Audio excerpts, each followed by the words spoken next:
Hello everyone, welcome back. In today's video, we got another news and rumor video to discuss. In today's video, we're looking at some signings from our past couple of days, some injury updates, a quick waiver update. The Boston Bruins made a head coaching change. Plus, we got some trade rumors involving the Blue Jackets, Sabres, Penguins, and the Anaheim Ducks. And with all that coming up right now.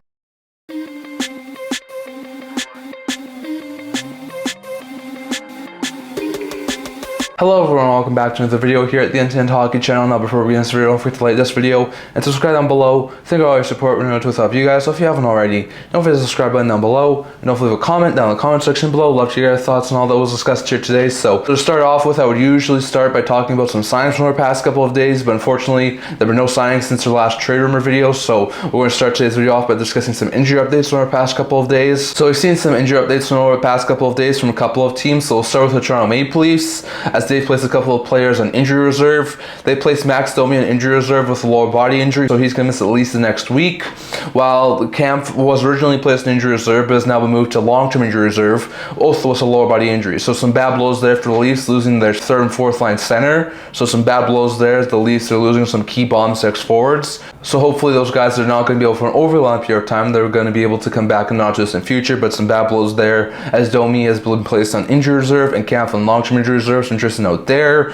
Montreal sent Rakell Harvey-Pinard, who started the season on injury reserve with a season-opening injury, to the AHL in a conditioning stint. So hopefully he does well in his conditioning stint and can return not just in future. That could be a really big boost to the Canadiens' bottom six. So we'll have to wait and see on that. Alex Ovechkin is out week to week right now with a leg injury and was placed in injury reserve. So that's a bad blow. Some recent reporting has said that he could miss probably around 4 to 6 weeks. So Ovechkin's going to miss about the next month. Puts a real big damper on his Chase Gretzky's record, but hopefully he'll be able to come back and continue to score on the pace he was scoring before he got injured.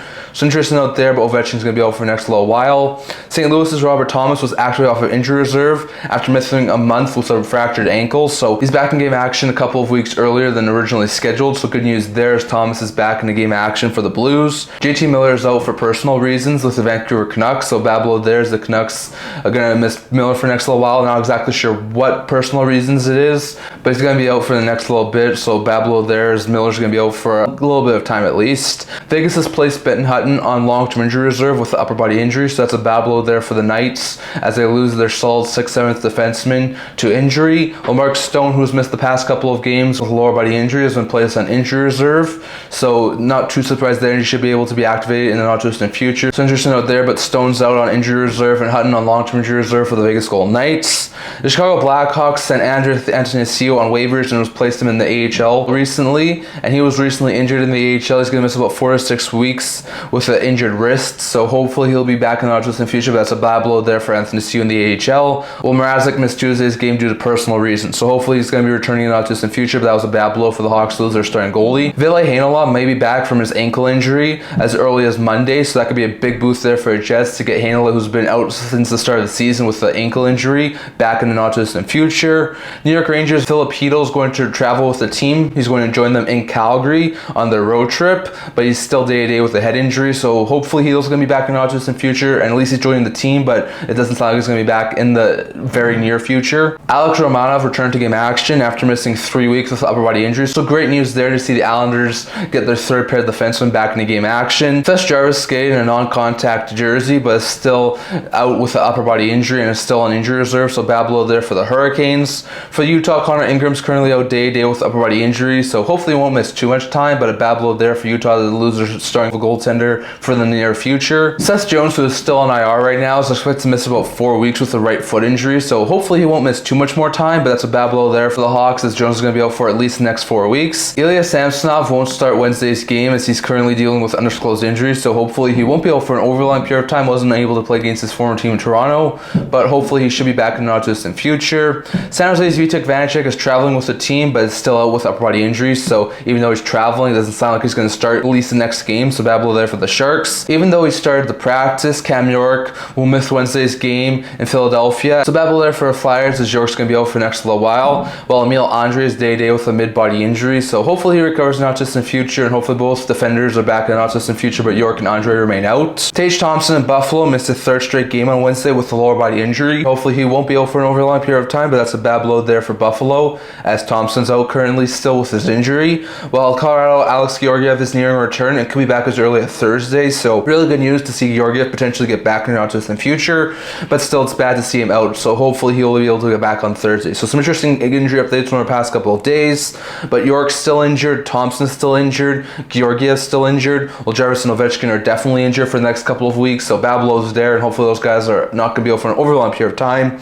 But good to see Romanov get back into game action. Heinola maybe making a return in the not distant future. Good to see Thomas get back ahead of schedule in St. Louis, and also good to see Pinard go on a conditioning stint. So hopefully all these guys are able to get back in the not distant future. But those are the injury updates from our past couple of days. Next, going over to a quick waiver update. Only one waiver update to talk about today. When we last did our trade rumor video, Kasperi Kapanen was on waivers for St. Louis Blues. He was indeed claimed. I thought there was a possibility with him only being on a 1-year, $1 million deal that he would potentially be claimed by a team, and he was claimed by the Edmonton Oilers. The Oilers who could probably use a solid bomb six speedy forward, someone who resembles really well what Holloway brought to them last year, winds up going to them. Kapanen could probably fit in really well on the team's second line. He could potentially even fit well on the third line for the Oilers, so really good stuff there as the Oilers are able to claim Kasperi Kapanen off of waivers. So good news there as Kapanen finds himself a new home, and maybe he'll get more playing time than he did in St. Louis, but there was a waiver claim from our past a while, and since then we haven't had any waiver placements, so no other waiver updates to talk about besides the Oilers claiming Kapanen. Next, going over to the Boston Bruins,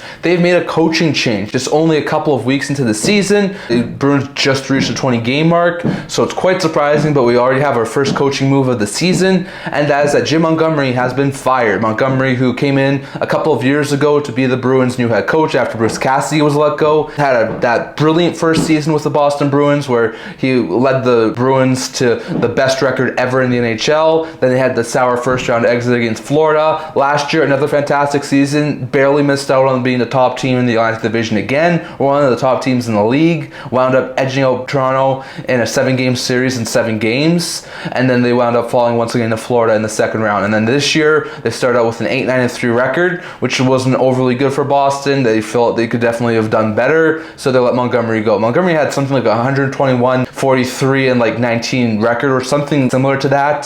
So Montgomery was a fantastic coach of the Boston Bruins, so it's really surprising to see him let him go. So it was an intriguing move there for the Bruins as they fired Montgomery. Quite surprising, at least in my opinion. I thought they would have rolled with Montgomery for at least a little bit longer. They bring in, I think he was an assistant coach, at least at the time, Joe Sacco, to be the team's new interim head coach. They said they're not going to give him the official head coaching title, and they're not going through a head coaching process right now, but eventually they will want to go through a head coaching process. They'll give Sacco every opportunity to be the new head coach. Definitely, he's just at least going to be the interim GM. He does have head coaching experience from before.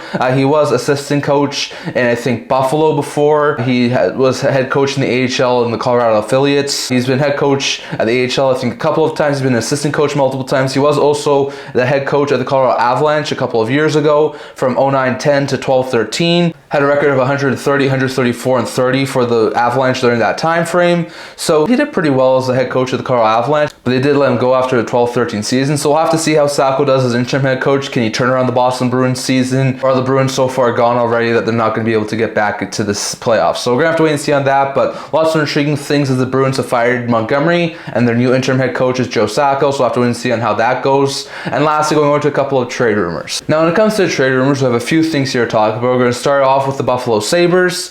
Now, according to Darren Dreger recently, he says that the Sabres are open to making some sort of a bigger move, although they don't want to do it with any of their younger players. So my guess is guys like Dahlin, Cozens, Byram, Samuelson, Benson, Thompson, like all those younger guys, they don't really want to move any of them, but they would be willing to make some sort of a bigger, maybe shake-up trade with some more of their veterans. Some guys who recently have been linked could be guys like Jason Zucker, could be a guy like Sam Lafferty, Jordan Greenway, Connor Clifton. Those are all more veteran type guys who are maybe playing a little bit lower in the lineup, who the Sabres will be open to moving. Zucker's actually been really well in the power play, so I'm not sure if they really want to move him right now, but Lafferty hasn't been overly great in Buffalo. Greenway's been alright this year, but he hasn't had the greatest of stints in Buffalo ever since being acquired from Minnesota.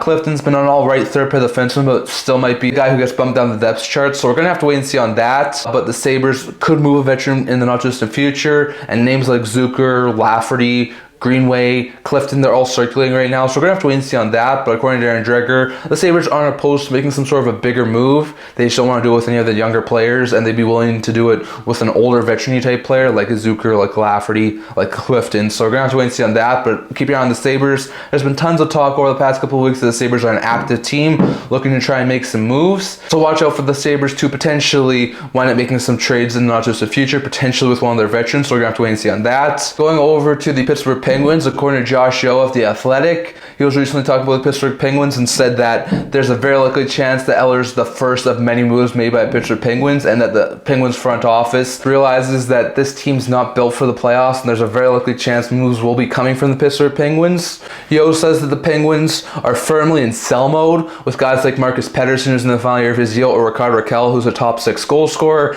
being at the forefront of potential trade candidates, as both those guys could bring in really good returns there for the Penguins. They said that they still want to keep Crosby and Malkin and try and remain competitive with those two still in their contract. Yeo says that while players like Graves, Carlson, and Jerry have all been considered as potential trade chips, the way that those three have played, on top of the fact that they have really bad contracts, might stop the Pittsburgh Penguins from making moves at that point with those guys. He says that Letang, despite a $6.1 million AAV and a full no movement clause, could also be a guy who could be on the way out from the Pittsburgh Penguins as an option. Guys like Noel Acciari, Anthony Beauvillier, Blake Lizotte could also be guys who Yeo links as potential guys who could generate low returns and could really help the Penguins add some more draft capital and prospects to their system. So we're going to have to wait and see on that, but Yeo expects the Pittsburgh Penguins to make some moves. He expects them to be in sell mode, and he says that the Penguins are definitely going to have to change some things up. Crosby and Malcolm probably won't get moved, but he mentions Letang as a very likely potential that could wind up wanting a fresh start after the way the Penguins have started. Yeo said that there's a very likely chance the Penguins could look to explore moving Letang, and Letang would probably be alright with potentially getting a fresh start somewhere else where he could be in a more competitive situation. So we're going to have to wait and see on that, but keep your eye on Letang, keep your eye on some of those depth guys like O'Connor, Pettersson, Acciari, Beauvillier, Rakell, Lizotte, who are all either on low-term deals or on low AAV deals. So keep your eye on those guys, plus Letang as potential options where we could see Pittsburgh try and move. So we're going to have to wait and see on that. Going over to Columbus Blue Jackets and Boston Bruins when it comes to those two teams, according to Jimmy Murphy, who's a reporter in Boston, he was mentioned that Brandon Carlo was named that the Blue Jackets were checking in on earlier this offseason. Now he says that after the Dante Fabbro waiver acquisition, the trade talks have basically died down, but he did say that at least earlier in the year, the Jackets had some major interest in Brandon Carlo. Carlo signed, I think, for the next 2 or 3 years at a $4.5 million cap hit. He's a stable right-shot defenseman, plays more of a defensive role, has been a really good piece there for the Boston Bruins. We know the Bruins aren't doing overly right now, so if they got to that point, maybe they would consider a trade. I think the Jackets could try and circle back. Fabbro's on the final year of his deal, very likely chance he's a trade chip. Well, I think Carlo could be a guy who maybe stays with Columbus a little bit more longer than Fabbro would, so we're going to have to wait and see on that. But according to Jimmy Murphy, there was a lot of talk early on that Jackets and the Bruins were trying to potentially hook up on a deal, and that Brandon Carlo being moved to the Jackets was something that was discussed. So we're going to have to wait and see on that. Is the possibility that Carlo could get moved to Jackets still alive? And if so, what sort of a return could the Bruins get? We're going to have to wait and see on that. And lastly, Frank Seravalli recently put out his recent trade bait board, putting out names that he thinks could get traded before a trade deadline. And one name that was really intriguing that he did put out was Trevor Zegras. He says that Zegras and the Ducks are still on really great terms. He says that the Ducks have really seemed to have drained all the life and the energy out of Zegras. Zegras is not what he used to be, that high energy, high level, entertaining player. He just hasn't been that over the past 2 years. And it really seems like the Ducks have really drained all the life out of Zegras. So to Frank Seravalli, he says it's a matter of if, not when, Zegras is moved. So Seravalli thinks very likely chance that Zegras will get moved at some point. Now, what the return is and where Zegras could go is still up in the air at this point, but it definitely seems like there's a very likely possibility that Zegras could get moved. I mean, Frank Seravalli put him on a trade bait board, so he obviously thinks there's a very likely chance that that trade gets done at some point, maybe before trade deadline, maybe in the next upcoming off season. We're gonna have to wait and see on that. But Zegras, it seems like it's still in the trade trade market, and still a very likely trade candidate to get moved by the Anaheim Ducks. So we're going to have to wait and see on that, but keep your eye on Zegras, as according to Frank Seravalli, he's a potential name that we could see moved in the not distant future. So we're going to have to wait and see on that. But that's what I'm going to talk about for today. I'd love to hear your thoughts on all of this down in the comment section below. What did you think about all of this? Do the Sabres move a veteran player, and if so, which is most likely? Do the Penguins make some more moves? Could Letang be a potential trade candidate? Definitely love to hear your thoughts on that. Could Zegras be moved by Anaheim? If so, who makes the most sense to acquire him? And could the Jackets circle back and try and acquire Brandon Carlo from Boston? Definitely love to hear your thoughts on all of that. Plus all of the waiver updates, the Montgomery firing, and the injury updates we talked about today. Definitely love to hear your thoughts on all of that down in the comment section below. That's all I'm going to talk about for today. So like this video, if you're liking, subscribe down below. Thank you for all your support. We know it's with all of you guys. So if you haven't already, don't forget the subscribe button down below. Don't leave a comment down in the comment section below so you can also get today's video. Also a blog to news, rumors, analysis, stuff like that. So check that out. Leave a link down in the description below. And can I see you guys all for next video. See you guys soon.